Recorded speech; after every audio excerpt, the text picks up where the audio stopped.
Hey everyone, SC Edgar here and welcome back to a new video. In today's video, we'll be analyzing the final Five Nights at Freddy's trailer that just dropped out of nowhere! Honestly, it's been a ride since the hype train for this movie has been insane! And I'm really glad we're finally getting a Five Nights at Freddy's movie. But let's get to analyzing. So the first thing we see in the trailer is a group of people entering Freddy Fazbear's Pizzeria and wrecking the whole place. My guess is that they are thieves trying to make profit out of the abandoned pizzeria. Like they're trying to make profit off the coins that used to be there, the plushies, the toys, maybe even some animatronic parts. But then after we see all the people wrecking the pizzeria, we get to this scene where this one kid decides to open the fridge and nothing's there, but when he turns around, Chica's there, and the cupcake looks very mad. He's like, "Yo, what's up, fool? You wanna run it up right here, run it?" And out of nowhere, the cupcake just starts biting this guy's face. Like, oh my god, I was not expecting that. But after that scene, we get a lot of other scenes that we've seen before, like Mike and Abby entering the pizzeria,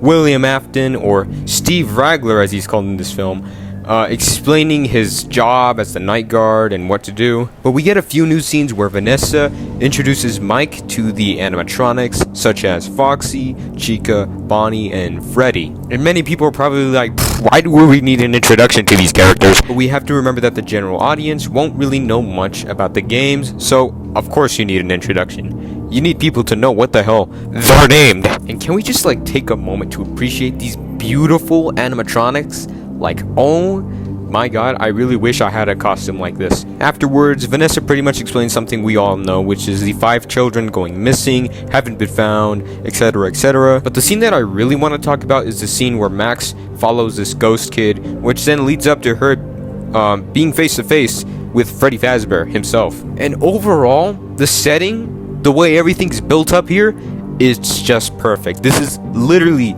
screaming scary movie vibes to your face. And then afterwards we get a lot of cool shots of the animatronics, like them walking around and the funny shot of Foxy just running. But the thing I really want to talk about again is Spring Bonnie, or William Afton. The way he's put in this trailer, the way everything looks, the way everything feels, my goodness, this is literally perfect. Just the fact that Spring Bonnie, or William Afton, slowly creeping up on you in the dark, it's probably one of the most scariest kind of FNAF media I've ever seen. Screw the VHS tapes, we got the FNAF movie. And then afterwards we get another scene of Spring Bonnie / William Afton cleaning his knife out with his own hand. This is a reference to Scream, by the way, where Ghostface also does the exact same thing, basically cleans out his knife with his own hands. And by the way, funny thing is that the guy that plays William Afton, Matthew Lillard, actually played the villain from the first Scream movie, so that's a nice homage. But that's pretty much it for the trailer. I'd like to explain more right now, so let me explain. People have been saying that they quote-unquote recolored the red eyes that you saw from the first teaser trailer and made them just yellow. That is not true, guys. They did not recolor it. In fact, a while ago, some person who worked on the movie did mention that, well, the eyes switch for a particular reason that will be explained in the movie. So for those who hate the red eyes, well, you're still gonna get them, and you might as well deal with it.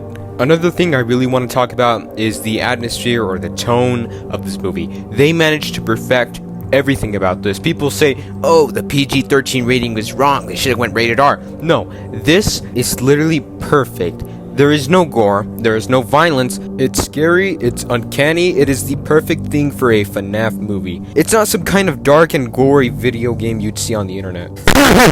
But overall, they managed to get the tone and the setting of the movie just right, just by looking at the trailers. But that's pretty much it for today's video. Thank you guys for watching. If you are new to this channel, please subscribe, it'll really help me out.